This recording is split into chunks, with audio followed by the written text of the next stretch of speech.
There's a certain kind of tractor you don't trade in, no matter how many years pass, the kind that's been through dust, storms, and harvest after harvest, and still fires up like it remembers every acre. Out in the Midwest, a few machines earn that kind of loyalty, and the deeper we go, the harder it gets to let them go. Oliver 1850.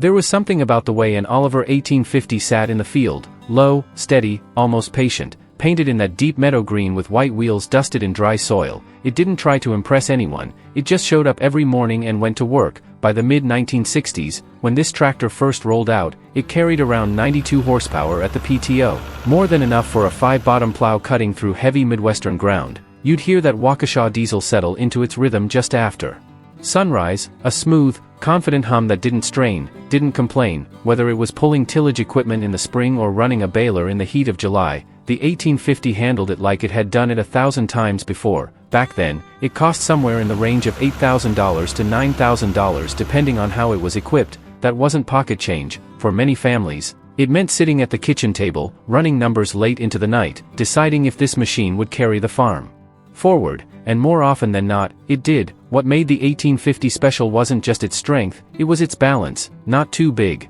not too complicated, easy to maintain, forgiving when pushed, and reliable in a way that built quiet trust over the years. Farmers didn't talk about it much, because they didn't need to. It simply worked. Even decades later, you'll still find an 1850 tucked inside an old machine shed, ready to start with a bit of heat in the glow plugs and a turn of the key, because once a tractor proves itself like that, it becomes more than equipment. And yet, as dependable as the Oliver was, there was another machine, painted blue, that carried an entire generation of farms on its back. Ford 4000.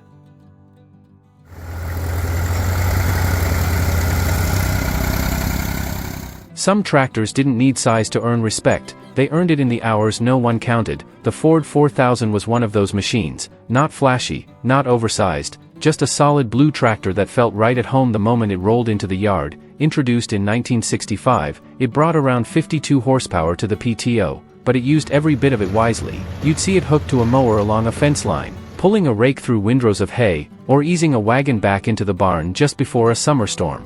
It wasn't built to dominate a field, it was built to handle everything else that kept a farm alive day after day. There was a simplicity to it farmers appreciated. The controls were straightforward. The engine, whether gas or diesel, started with a familiar sound that carried across the yard in the early morning air. No drama, no hesitation, just steady work from sunup to well past sundown. Back then, a new Ford 4000 would typically cost somewhere around $4,000 to $5,000 depending on options. For many smaller operations, that was a reachable step forward. Not easy, but possible, and once it was paid off, it became the kind of machine that earned its keep year after year without asking for much in return. What truly set the 4000 apart was its versatility. It could fit into tight spaces, switch tasks quickly, and keep going through seasons that tested both man and machine. It wasn't the tractor you bragged about. It was the one you relied on when things had to get done. Even now, you'll still find them working. Paint faded, tires worn, but spirit intact. Because tractors like the Ford 4000 weren't built for a moment, they were built for a lifetime. And still, out beyond the smaller fields, there were machines with more weight, more pull, tractors that could turn heavy soil like it was nothing at all. Case 930.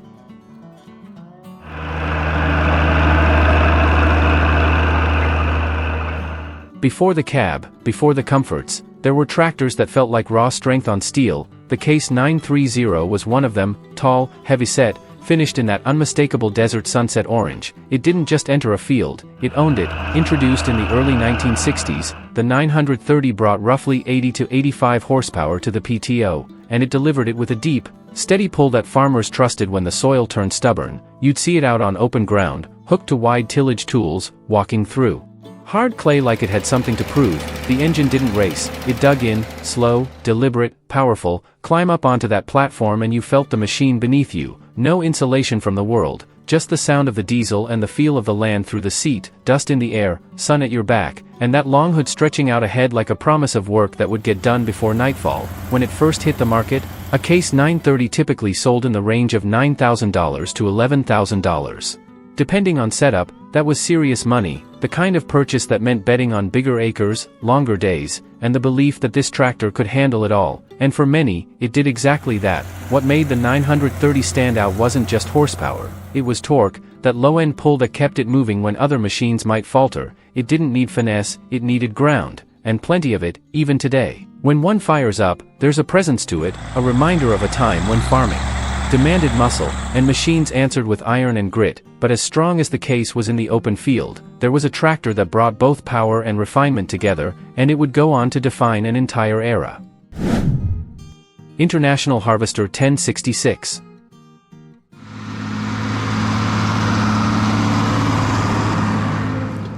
By the time the 1970s rolled in, farms were getting bigger, and the work was getting heavier. That's when the International Harvester 1066 started showing up, bold in red, tall in the stance, and built with a kind of confidence you could feel before it even moved. Under that long hood sat a turbocharged diesel pushing right around 125 horsepower at the PTO, and when that engine came to life, it didn't just run, it barked, then settled into a deep, rolling pull that could handle big plows, heavy discs, and long days that stretched well past sunset. Out in the field, the 1066 didn't hurry, it just kept going, one steady pass after another. For many farmers, stepping up to a machine like this meant stepping into a new scale of farming. In the mid-1970s, a new 1066 could cost somewhere around $18,000 to $22,000 depending on options. That kind of money wasn't taken lightly, it meant commitment, it meant believing the land, and the seasons, would pay it back, and more often than not, this tractor helped make sure they did. Climb into the cab, and you notice the difference right away, a little more comfort,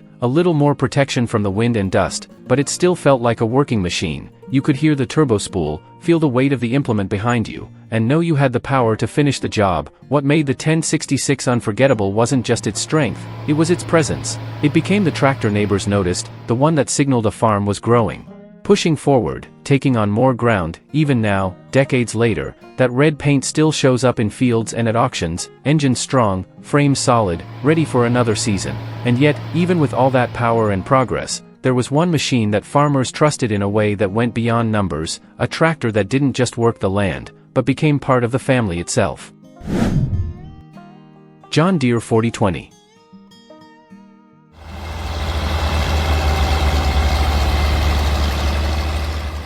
There are tractors you remember, and then there are tractors you never forget. The John Deere 4020 was the kind that stayed with a family long after the papers were signed and the paint began to fade. Introduced in 1963, it carried around 95 horsepower at the PTO, but numbers never told the whole story. What mattered was how it felt in the field, the way that engine started with a confident turn, settling into a smooth, steady rhythm that could carry you from the first light of morning to the last pass at dusk. Whether it was pulling a plow through black Midwest soil, running a baler in the heat of July, or hauling wagons heavy with corn, the 4020 just kept going. Back then, a new one would set you back roughly $5,500 to $7,000 depending on how it was equipped. For many families, that was one of the biggest investments they'd ever make. Something discussed around the dinner table, weighed against good years and bad, but once it arrived, it rarely left, because this wasn't just another tractor, it became the backbone of the farm. Farmers trusted it for its simplicity, its durability, and that unmistakable reliability that meant when you turned the key, it answered.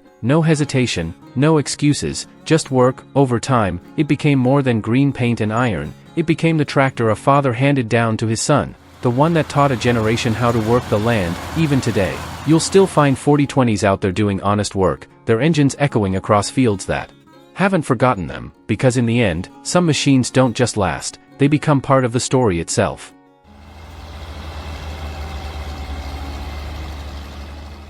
Out here, machines come and go, paint fades, metal weathers, and newer models always promise something better, but every now and then, a tractor proves itself in a way that time can't erase. These weren't just tools, they were there for the early mornings, the long harvest nights, the seasons when everything depended on one more pass across the field. They carried families through good years and hard ones alike, and they never asked for much in return. That's why, even today, across barns, sheds, and open fields of the Midwest, these tractors are still around, still starting, still working, still remembered, because when a machine earns that kind of trust, you don't retire it, you pass it on.